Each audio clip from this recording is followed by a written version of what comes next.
Hello and welcome to that Peter Crouch podcast with me, Peter Crouch. I've got the notorious SID and Chris Stark with me, but we are not in the pub. We're on one of these remote things that we were doing during COVID, and we're not great at these, are we? No, we're not. This is going to be an awful podcast. I'm just going to throw it out there. It's going to be an awful podcast. Because I think it's better to just sort of confront these things straight, head on, be straight up here. Yeah. We're on Zoom. Basically, Pete's gone on holiday, and we didn't think about this, and so we're trying to do it like we did in COVID. He's in a hotel room. There's Wi-Fi issues. Sid's is round one of the guys who works on the pod's house, I believe.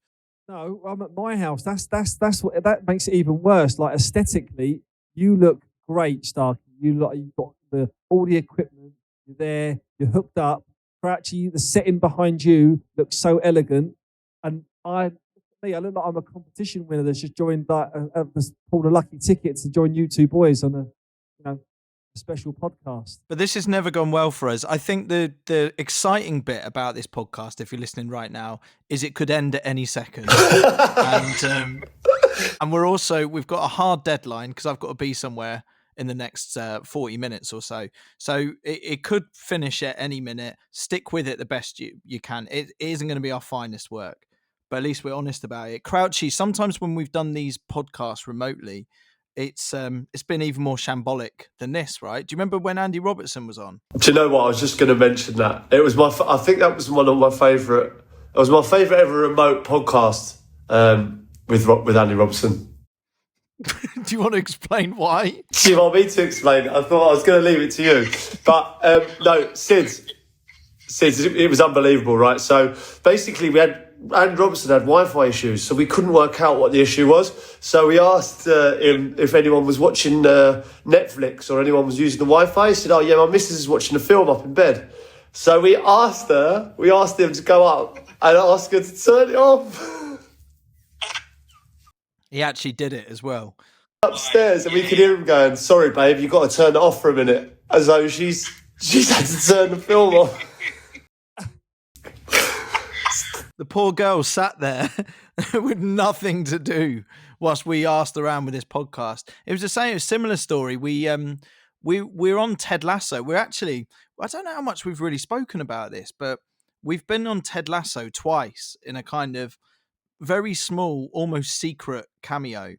But there's a couple of times, and the last series we did it again, where if you listen really closely, at one point, one of the characters on Ted Lasso is listening to our podcast, and we recorded a special kind of little minute-long podcast for it. Like, it was bespoke to Ted Lasso. So when we went to record it, that was a shambles as well, Crouchy. Do you remember? We did like a load of takes for it. It was absolutely brilliant. It was basically, we had a Hollywood director, right? He was in LA, and he just said, "Right, so we're going to do your podcast." And he had a few lines for us to get into the pod. We recorded it, and then he just said, "So you just fire that over?" And we said, "What?" He went, "Yeah, just fire that audio file over." I just assumed you were recording it, and he was like, "Oh my God!" Like, yeah, absolutely shambles outfit. Yeah.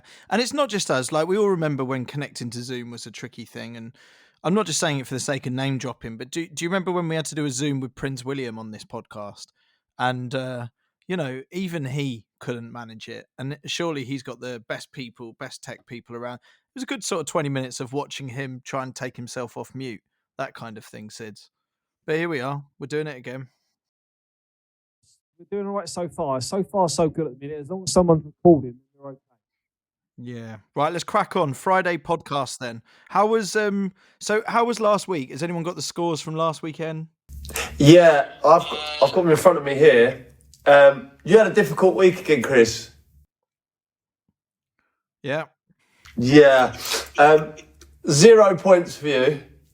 And 1 point for me and 1 point for Sid. So that just extends our lead. We've gone from 9-16-25 to 9-17-26. So me and Sid have just edged away again. Yeah, that's not so bad though. If I'm not going to score any points, as long as You two have only scored one. That's not a disastrous result from the week. If anything, I scored one less than both of you this weekend. Yeah, which does mean that you would have lost in any game that week. But that could be the vital point that just seals it for me and Crouchy. One of the ones where it could be that hard-earned point in the season, Crouchy. Like where you dig deep, and you just get it over the line. That could be the one that just seals the deal for him, though. Yeah. So, Chris, are you getting squeaky bum time now or not? Like, obviously, there's a Paddy Power forfeit, and it's going to get ramped up. We've had a few emails in about what it could possibly be, but it's not looking good for you at the minute. Have you got one eye on that, or are you still confident you can get out of this situation?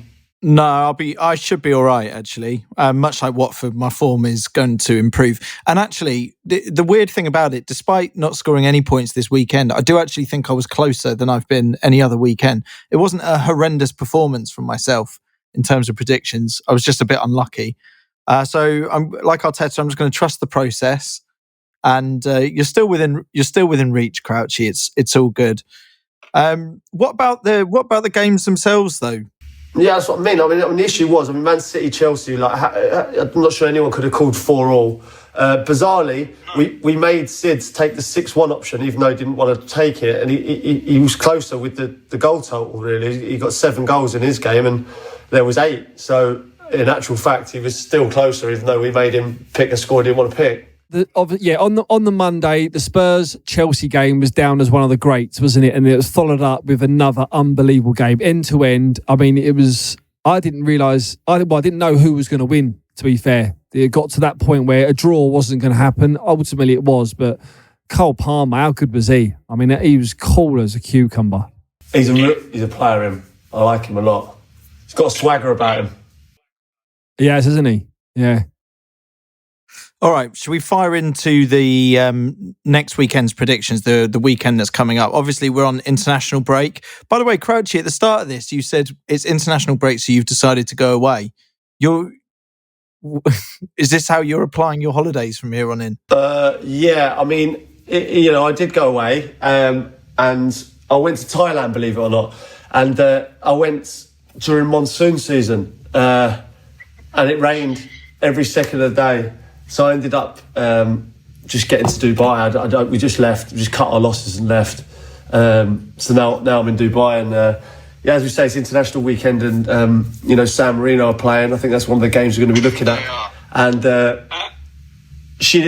San Marino didn't take it well, Sids. How long into the game did it take for San Marino to kick off? I'll be honest with you, she was very, very calm. She didn't concede until kind of 2 days in, when then the floodgates opened and they lost. Ended up kicking off every 5 to 6 minutes.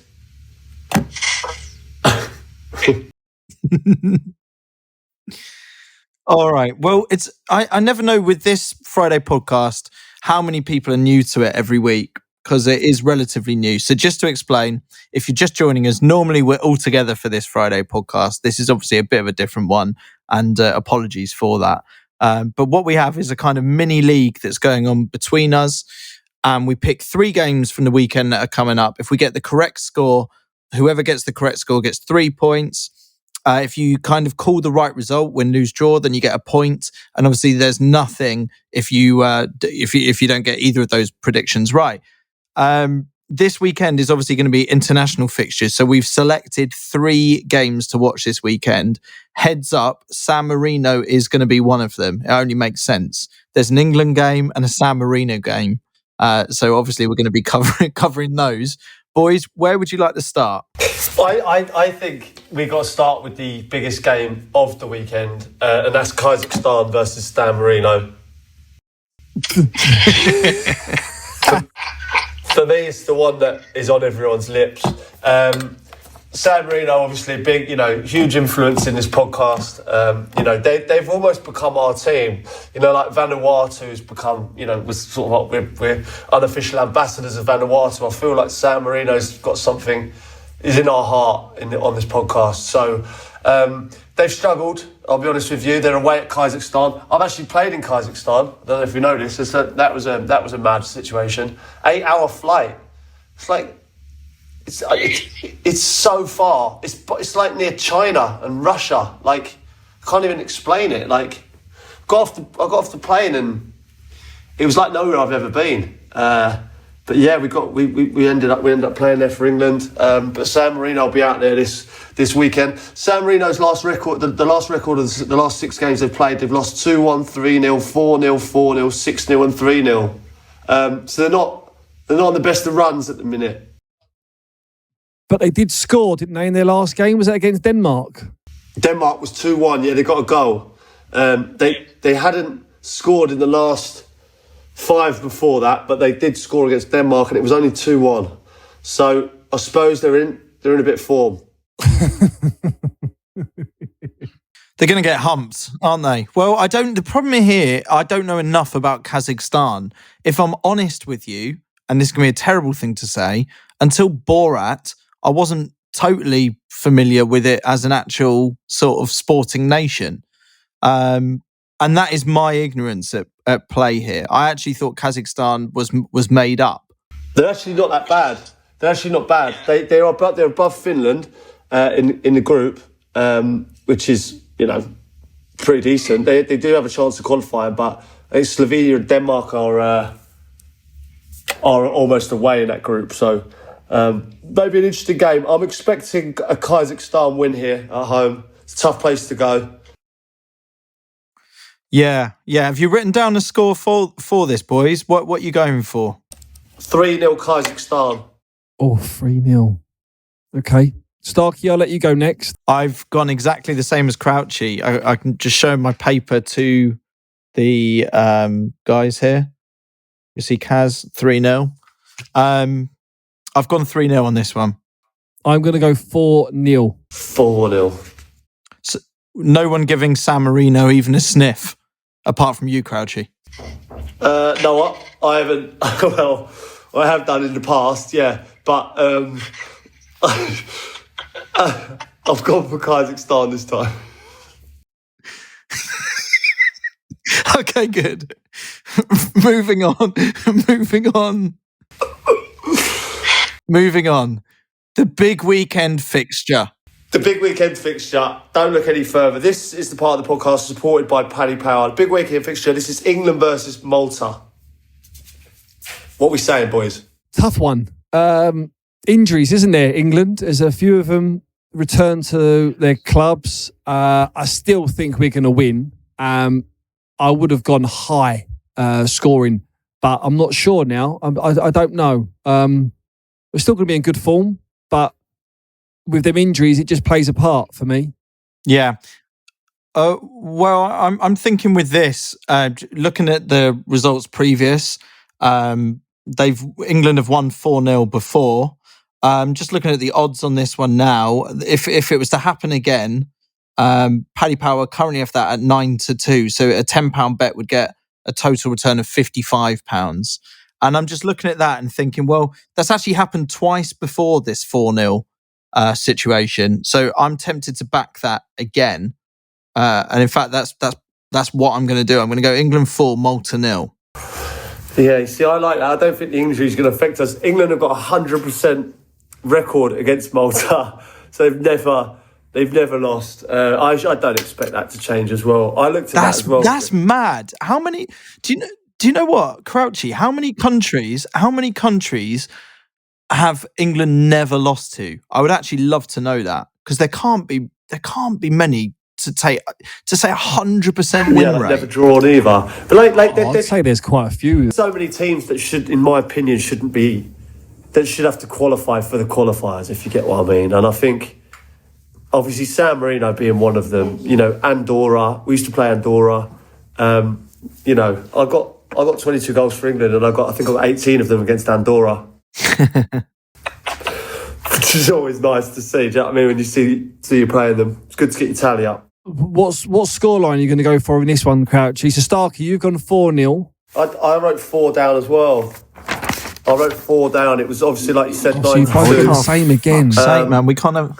I know. Same scores. Do you want me to change it? Because I've offered you a couple of lifelines in the past. I'm happy to change it. What would you change it to? 5. I think one of us should go 5 just for the game of it. Right, I'll go 5 then, all right? Because you chose first. I feel like it's sporty. I'm giving you a chance, but also I could pull away. Yeah, you could. And actually, you can't rule out that score. But you know what you've done there? Just by changing that score, the crowd are applauding you. You know, one of those. It's a respect thing. Like when the opposition goalie comes forward, they're just giving you a few of those. Yeah. Yeah. I'm going to go 3-0. So I'm going to go 3-0. So there's a 3-0, 4-0, and there's a 5-0 here. You're going 3, Sids. I'm going for 3-0. Yeah. Are we going to go again and give him a double bubble, Crouchy? I don't think he should get a double bubble on the international break. Just because everyone cares a little bit less on this weekend. Harsh, but I like it. Do you never do these ones, lads, right? Do you never do these ones? Malta are 70-1. Is it not worth a tenner? Well, by the looks of what we've just said, absolutely not. I can't bet against England, not against Malta. I can't do that, sorry. Remember San Marino when Stuart Pearce gave that back pass away when England played San Marino years ago and they got in and scored? It was their first goal in like 2 years. Every time I hear San Marino, my ears are pricking up. Ab's just walked in and There said, she is. Ab just walked in and said, every time I hear San Marino, I feel like you're calling me. Problem is, she knows the nickname now. San Marino have got Kazakhstan this weekend, Ab. Do you want to, what do you fancy?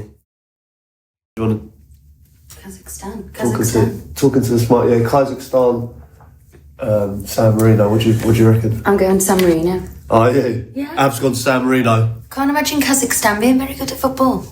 Yeah, they're slightly better than San Marino, I think. Oh, God knows. Good luck to both of them. Good luck to both. She's rooting for San Marino. It's a draw. The draw there is 20-1. Fancy that? It's a decent bet. Good. The problem is, we have, in a way now, sort of brought Abs into this in the predictions-wise, and I'm concerned that she might actually do better than me, and she genuinely has no interest in You it. tell Chris we've got his forfeit ready for us. Ab said she's been thinking of forfeits for you. Oh, I'm not sure Abs needs to get involved in this. It's been our topic the whole holiday. Yeah, it's been our topic for the trip, actually. Your forfeit. Hey, you know when you're on holiday with Abs, Pete, do you do those, those quizzes that we used to do during COVID where you have to name like 6 Premier League players whose first name and last name ends with, do you know what I mean? Like those sort of ones. Or name 6 players that have scored first for, their opening game of whatever team they say. One of those questions. Do you do them with her or not? We've done, or she's been on holidays in the past where there's been a few lads there that have done a question and she's had to get involved because it just goes on for so long. She's quite good at it, actually. Yeah, she's come up with some really good guesses. It's stuff that she doesn't want to know that's just filtered in without knowing over the years. Do you know what I mean? Yeah, do you know what would be wicked? What we should maybe do, I don't know if she'd be interested in this, maybe ask Abs, I don't know if Abs can hear us, do you know what would be good? If we signed up Abs to Mastermind, but for football, right? So you do Mastermind as like a giant advert for the podcast, but your specialist topic is, I don't know, some sort of niche bit of football, but then we prepare and we get it. We learn as much as we can. You go and smash it, and it will surprise everyone. Well, I pulled John Carew out the bag, and all of our friends, it took them 4 days to get the answer, and I got it. But I can't remember what the question was. If the answer's John Carew, what's the question? Bizarrely knows her stuff. If John Carew walked up to me now, I wouldn't even know who he was, but somehow I knew the name. I just think I've subconsciously, gathered all this information over the years. It's in there. Yeah, it's in there. It's in there somewhere. All right, well, cracking on. England, Malta, we've all gone for the wins there, yeah? Yeah. All right, all those odds for the England game are correct at time of recording. Please gamble responsibly. And with it being international break, Paddy Power have asked us to remind you it's November There's a meeting at Cheltenham this weekend and they've got a top offer available. Completely free bet on any race this Saturday. That's actually news to me, that, Pete, because I normally DJ that November meet at Cheltenham and I've not been booked.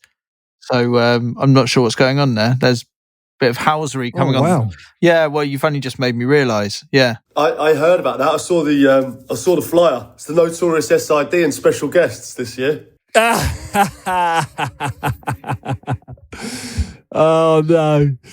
There's nothing worse than not getting re-invited back to a gig that you thought you'd done really well at. It's great. It's great. Do you never go to the after stuff at the races? They're great fun, aren't they? I've had a few good ones. They're like a power hour though. They book you for an hour or so. It's only on for like an hour afterwards, and then so everyone's got to go quite lively quite quickly. But I do enjoy doing them. Yeah, I did the Monday nights at Windsor. It's always a good day out. Brilliant Windsor. Loved Windsor on a Monday. Well, I go to I'm there most Mondays. What do you mean? Like, are you boys going and not telling me? No, well, listen, if you're DJing, I'd be all over that. I went to the Abernite not too long ago. It was brilliant. Yeah, it's good down there. We should do a little pod night out. We should. Okay, should we get on to the last fixture? Yeah, Finland, Northern Ireland. Two teams struggling, really. San Marino obviously whipping boys in the group, but Northern Ireland, Finland just above that, struggling to qualify. Finland at home. I've gone for a 2-0 Finland result here.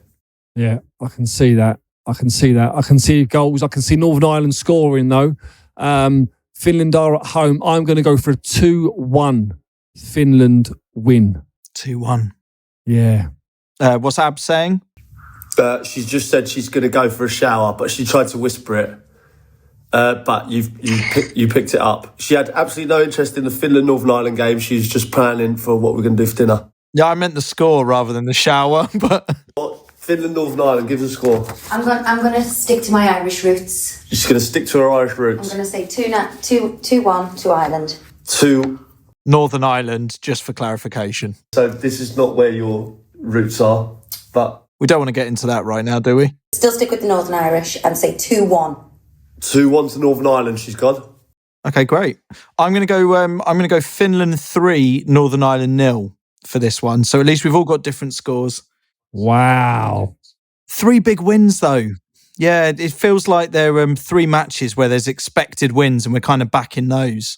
And it never really goes to plan normally. So no doubt we'll be regrouping in a week from now, discussing how we got it so wrong. Yeah, I imagine so. But like you say, it's almost like a freebie, this international break. Like, let's be honest, this game is mainly concentrated on the Premier League. It's kind of like a fantasy Premier League table for us, isn't it? It's like a bonus. Exactly. As always, we ask everyone to just keep an eye out. If you're at the football, just see if there's any decent shirts that you can see on the terraces, if there's a kind of quiet moment during the game. We've got a couple that we've been tagged in on our socials this week. One of them in particular caught my eye. It's I think it's the Wolves fan. Is that Wolves fan? The Pleasure Dome. The Pleasure Dome, yeah. 69, the number on the back. And then Pleasure above, Dome below. I don't know what it is, but I'd agree with what it's saying. Welcome to the Pleasure Dome, 69. Are they saying that they're the Pleasure Dome? Or is this some sort of... or is this a sort of Wolves club? I don't know. Like, hard to know what's going on there. It definitely looks like a dome. This 69 thing is really caught on because just under that as well, dinner for 2, 69. So dinner for 2 on the where the name should be, and then 69 just below it. That's the best shout ever. I found another one. Someone showed me on Twitter or X, whatever, and it was 2 people, and one had Taylor and the other one had Swift, and one had 19 and one had like 19 and 87. So it looked like it was Taylor Swift and then the year of her birth on 2 football shirts. Possibly one of the worst things I've ever seen. Yeah, I'm not sure on the duos. I'm not sure on them ones, because if one falls ill or if one's not there, you just look like a complete twat. Point, you don't look like a twat anyway when you're with your mate. Fucking hell. What about gluten? I had so much traction on the old gluten track last week. Well, that's a good point, Crouchy. I mean, I don't think you want to upset Taylor Swift fans. I think just from a sort of cynical marketing point of view here for the podcast, they are a massive, massive force, the Taylor Swift fans. They're very loyal and passionate. And occasionally they do sort of get involved. There was something with Brighton, I think, recently, where the Swiftie fans made something happen. It's kind of, when they work en masse, they're quite powerful. Oh, are they? Yeah, I don't know. But well, obviously, my little girl's obviously a big fan, and she's desperate to go on the new, whatever the tour is coming up or something. But yeah, I didn't realise that, you know, that I wouldn't say that football's really her demographic of her fans, really. So what about the gluten-free brigade? Have you been getting a bit of stick, Crouchy? There's been a lot of people on my side. You know, having been on holiday, obviously we're going out to restaurants quite a bit, and it's just relentless. The asking of allergies, like it's everywhere I go. It's breakfast, lunch, and dinner. You know, and I've had a lot of people kind of backing me up, and then I've had obviously a lot of people show me some information of you know, why it's important and why we say it. So I'll take it all on board. I haven't completely changed my opinion, but I do have more facts to the gluten situation. I have to say, I'm still slightly sceptical on it. Yeah, I'm in your camp. I agree. Where do you stand? Where do you stand on it, Chris, on the gluten situation? I've had a lot of people contacting me wanting to educate you on the gluten thing. It's from my point of view, it's just one of these things that I see you occasionally do, where you sort of take on a cause or a demographic or something that's wronged or annoyed you, and I just kind of sit back and watch and just see how it all plays out. And I think that's probably my main view on it. Is it's fascinating to see you wage war against people who are gluten intolerant, and there's a lot of conspiracy theories out there at the moment. But gluten skeptic or gluten skepticism is one that I never thought I would see in my lifetime. And you're sort of the forefather of that, sort of leading the gluten skeptics out there, and that in itself is just entertaining to see. Yeah, a little bit. I mean, like my probably worst situation would probably be the people that ride, you know, the bikes on a Sunday, you know, two by two, you know, like, so you can't get past, and then stop at a cafe with their little cleats on, and they walk in and then order a gluten-free coffee or something, and a gluten-free slice of cake. That would be my idea of hell on a weekend. But going by your theory, I think, would you say there is a higher proportion of gluten-free cyclists than there are in any other sort of any other sport? Or absolute fact. There are more gluten-free cyclists than any other sport. 100% fact. I'd have to agree on that. I think I can definitely see gluten-free oat milk Americanos definitely at the. Are we going for oat milk now? Is this it? Not a huge fan of oat milk either, but you know what? It's each to their own. But I do think that there's a much higher percentage of cyclists that are gluten-free. Good. Well, that rumbles on. I think the main sort of feeling I'm getting from people that message me is kind of like, look, I would just like to explain to him my position on this. There's no one, I don't think yet, that has been so offended that there isn't just the opportunity for debate. Jest that it's meant. Exactly. Everyone's taking it in good jest. And you know, if you are gluten-free, if you are a gluten-free cyclist, feel free to get in touch. I'm sure we'll be inundated. Yeah, be honest with yourself. Are you into cycling and gluten-free? That's it, lads. So you remember a few weeks back we got a letter from the Minister of Mayhem at Paddy Power. He wanted to hear your suggestions for the forfeit and how we could make it massive. Well, off the back of last week, we had some absolute belters through. This one, he's got 3 belters here. The loser has to be a full kit wanker adult mascot at a non-league game of the other's choice. This one's specific to you, Chris. Chris, you have to give up charcoal and only use gas for the next calendar year. No, that's not on the table. Well, we'll see. The loser has to release a calendar and the others get to choose the 12 poses. Oh, that's brilliant. I like that. I'm going to circle that one. Hey, what kind of calendar is that? I was thinking, like, could it be like a fireman or something like that? Or like like in different, like one for the ladies, like a fireman, maybe a policeman, a pilot, that kind of thing. Did you ever have did you ever have the Abbey calendar, Pete? Yeah, I did actually. Yeah. I wish you brought one home once. Yeah, that's a strange situation, isn't it? Yeah, I used to get the football one, and just wait till it was your month, and everyone was dying for it to be my month. You know what I mean? Like in the house, you'd have the calendar up, and you've got one player on each month. Yeah. Did you have them, Sid? No, not so much. I remember the football ones. I never used to have them up. My mum still uses a calendar now and writes stuff on the calendar. It's mad. Yeah. It's just hanging up there. I went around the other day and she was like, all right, let me write that in. And she cuts it off the wall and she starts writing it down. I'm like, who does that still? Mate, a podcast calendar is funny. Like, it's really good. It's a really, really good idea. Let me rattle through a few more. This is a great one here. Craig Sheeran. The loser should host a night at the Samrat and foot the bill. Then someone give an eggy boff shout for the first one to leave. Got one in here. This fella's called Puddings is Massive, believe it or not. Love that. And he says, go into as many shops as possible and have them take all the Christmas puddings to the register and buy all of them. And please donate them to all the local food banks. Another one here. A loser has to legally change their name to Chumbawamba. Come on. What about this one? This one here from Eddie Elmer.